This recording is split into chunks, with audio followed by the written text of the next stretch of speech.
मुख्य अतिथि एवं वरेण्य अतिथि मानक द्वारा आम ये अंचल जो मैंने आमर आदर्श तथा उपदेष्टा मंडलीर सदस्य मानक मु डाकिबी अशोक कुमार साहू सर मंच उपर को आसबे एवं समस्त टिके जोरदार करताली दबा।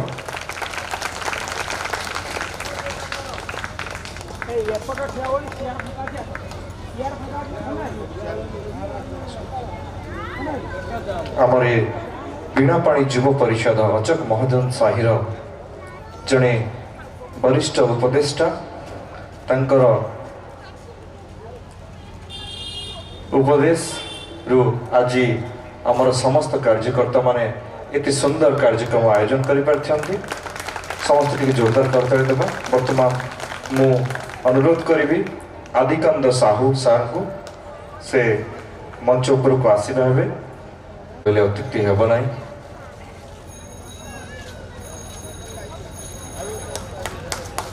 आम गहन आज आपण मान सम्मुख उपदेष्टा मंडली जहाँकर निर्देश क्रमे आज एते सुंदर कार्यक्रम एते भव्य आयोजन एते सुंदर सभा ये सबूर सफलता आमे माने पाइछे।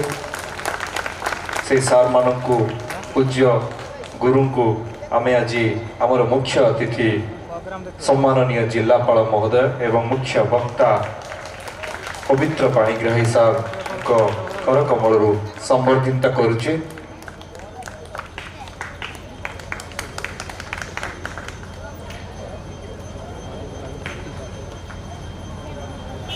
सतरे बहुत खुशी लगुच।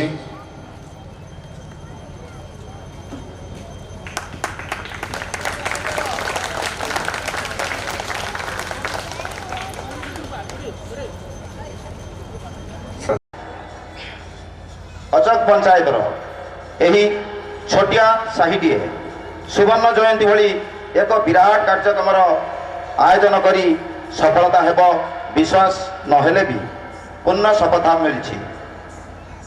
ए सफलता पछरे ग्रामर आराध्य देवता प्रभु नृसिंह नारायण कृपारू करुणारू सहित आम गाँव चिंतशाली वयस्क तथा युवक मानक शारीरिक मानसिक और आर्थिक साहाय्य संभव हो पारि।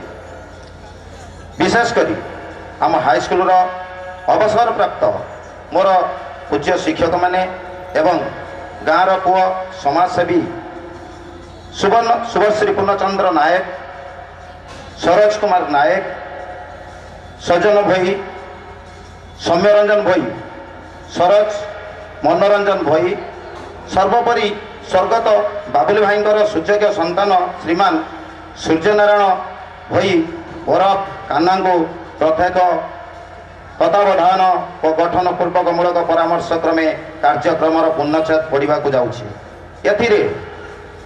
तेरे मात्र सन्देहर अवकाश नहीं। से समस्ते शुभचिंतक मानक परिषद तरफ कृतज्ञता जणाइबाकू सह उत्तरोत्तर उन्नति पाई ईश्वर निकट में विनम्र प्रार्थना करुछि। गाँव पूर्वपुरुष तथा वर्तमान वरिष्ठ बीणापाणी युव परिषद आज जो सुवर्ण जयंती समारोह पालन करुछि ता पछरे कहबाकू गले अत्युक्ति हेबनी परदा पछरे 6टी हाथ काम करुछि।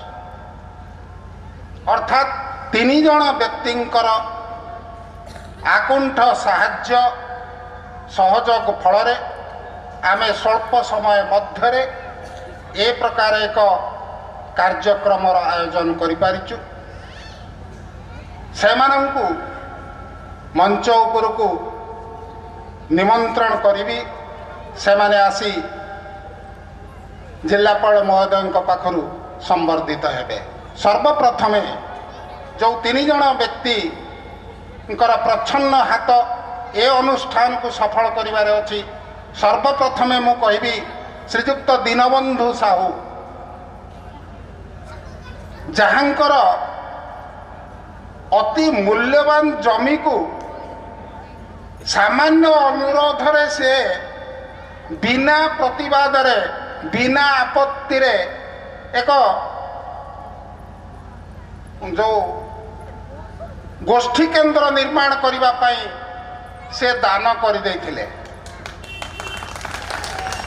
ନିଜେ ଅନେକ ଆଜିର ମଞ୍ଚରେ ସଭାପତି ଆସନ ଅଳଙ୍କୃତ କରିଥିବା ମୋର ବନ୍ଧୁ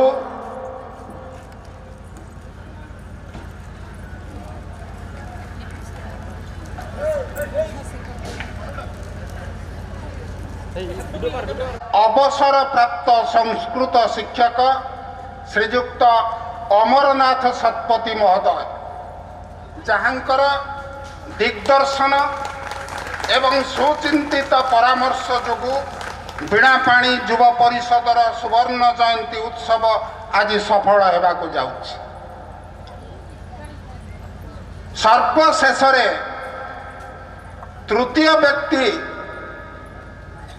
ଯିଏ ସବୁବେଳେ ପରଦା ପଛରେ ରହି କାର୍ଯ୍ୟ କରନ୍ତି, ସମ୍ମୁଖକୁ ଆସିବା ପାଇଁ ସେ କେତେବେଳେ ମଧ୍ୟ ଇଚ୍ଛା ପ୍ରକାଶ କରିନାହାନ୍ତି, ସେ ପ୍ରକାର ମହାନ ବ୍ୟକ୍ତିତ୍ୱ ଆମମାନଙ୍କର ଅତି ପ୍ରିୟ, ଯାହାଙ୍କର ପ୍ରଚେଷ୍ଟା ଆକୃଷ୍ଟ ସେ ବ୍ୟକ୍ତି ଜଣକ ହେଉଛନ୍ତି ଆମ ଅଞ୍ଚଳର ପ୍ରିୟ ନେତା ଶ୍ରୀଯୁକ୍ତ ସ୍ୱର୍ଗତ ବାବୁଲି ଭୋଇଙ୍କର ସୁଯୋଗ୍ୟ ସନ୍ତାନ, ଆମମାନଙ୍କର ଅତି ପ୍ରିୟ ସୂର୍ଯ୍ୟ ନାରାୟଣ। ଆମେ ଆଜି ଏ ମଞ୍ଚରେ ଛିଡ଼ା ହେବାର ସୁଯୋଗ ପାଇଛୁ। ଭଗବାନ ତାଙ୍କୁ ଦୀର୍ଘାୟୁ କରନ୍ତୁ। ତା ସଙ୍ଗେ ସଙ୍ଗେ ଭଗବାନ ତାଙ୍କୁ ଆମମାନଙ୍କ ସୁଖ ଦୁଃଖରେ ଛିଡ଼ା ହେବା ପାଇଁ ଶକ୍ତି ପ୍ରଦାନ କରନ୍ତୁ। ଏତିକି କହି ମୁଁ ମୋର ବକ୍ତବ୍ୟ